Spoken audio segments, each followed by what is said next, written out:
position in a very civil manner. They had a right to be heard, but the majority of us, of the Senate rather, because I'm not a member of the Senate, the majority of the Senate members of the Jubilee Party Alliance had their way because there were more of them.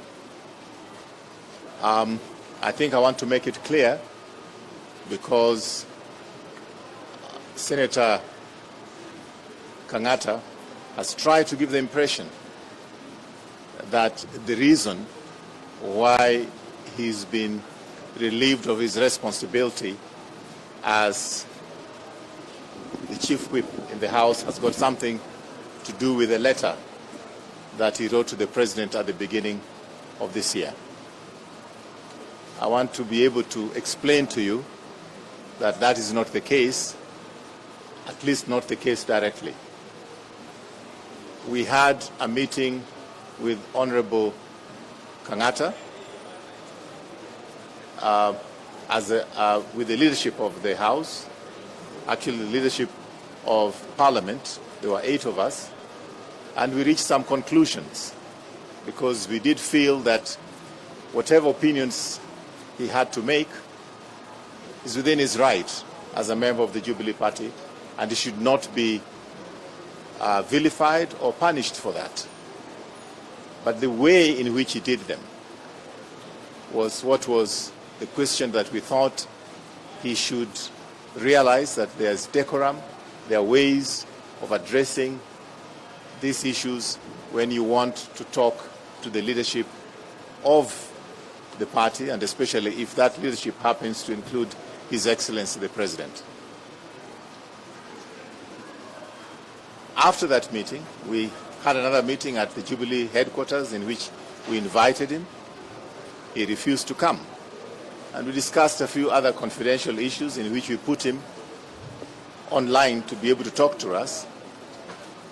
But in a most unfortunate way, he decided to discuss what we discussed in closed meetings outside to the media. That was his biggest failure as far as leadership is concerned.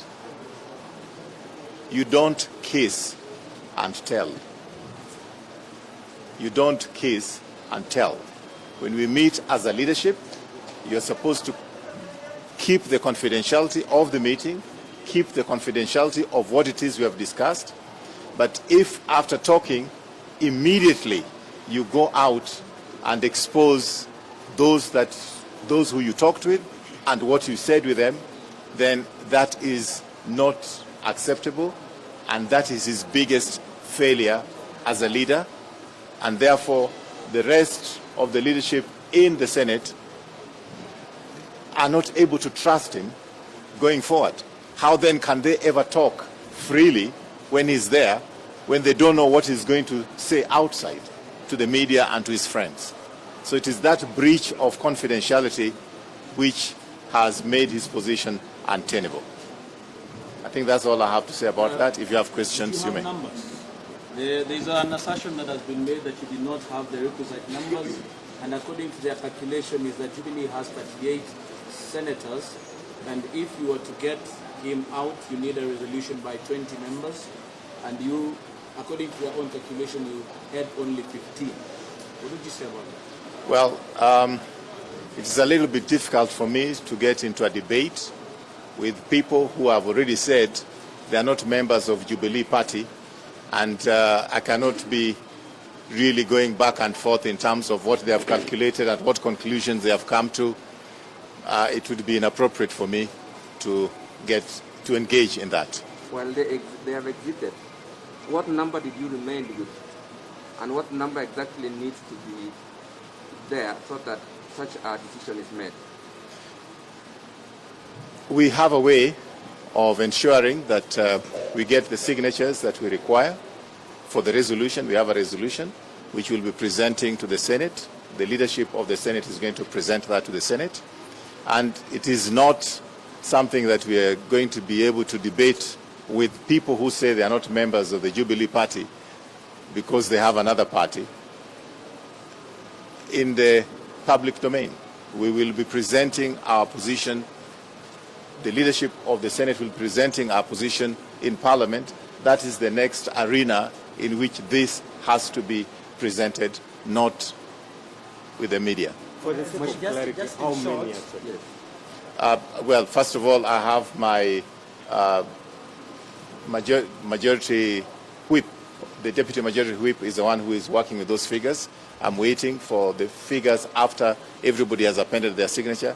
Then maybe we'll be able to announce it later in the day, because, for example, there's 1 or 2 members who could not attend because they are very ill, and they asked that the papers be taken to them to sign. But going on a back and forth with the people who are members of UDA to discuss matters of Jubilee is a big joke. So you don't have exact numbers that Look, you can try to push me in that direction, my friend, but you're not going to succeed. I happen to have been a journalist like yourself. You'll ask that question in 100 different ways. You'll get the same answers. Let's not waste everybody's time. There's somebody else has another question. Inside there, the list that has been signed excluding those who are sick, when you wanapelekewa hiyo form, how many have you seen? I've not looked at the list yet. with the last PG, How did the resolution? You'll get it from Parliament. with the last PG, I understand you also invited the Deputy President William Ruto. For today, did you invite him? The invitation is done by the leadership in the House, not by myself. Mheshimiwa, what exactly is the problem with Mheshimiwa, you UDA just party, said that yet it's part of the Jubilee coalition Again? through the PDR? You are asking about UDA? Yes. Please ask the question The again. question is, UDA is a member of Jubilee coalition through the PDR. What is the issue with Jubilee party and Jubilee and PDR, or rather the current UDA, yet it's a coalition partner? Have you seen the deed of the coalition at the Register of Political Parties? Please go and look at that, then you can come ask me that question. Now, procedurally, Kang'Ata says he was never served with the notice of allegation of It is of interest that Kang'Ata is the one who invited the team when he was the deputy whip to one Susan Kihika. And he's the one who invited, actually mobilized to have a meeting that removed Kihika. Please ask Senator Kang'Ata what is so different about this case. When I ask you one final, maybe. When I, Yes. Thank you very much. Kiongozi wa wengi labda pia. I did not chair the meeting.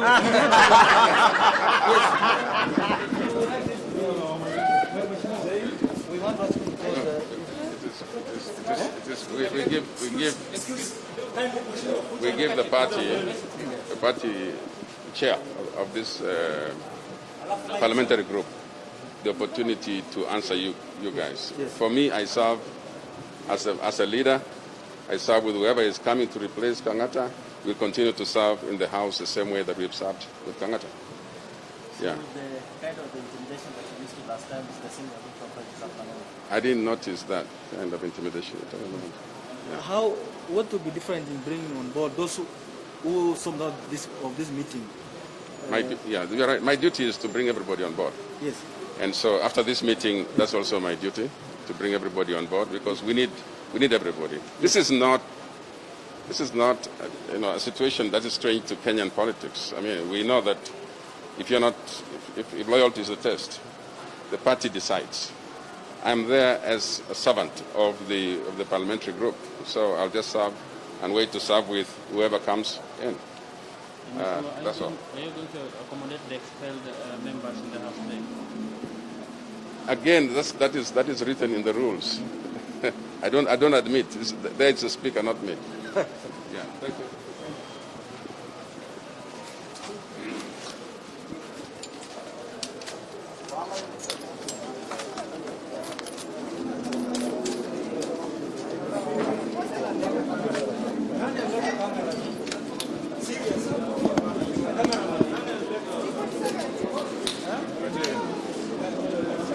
Moja.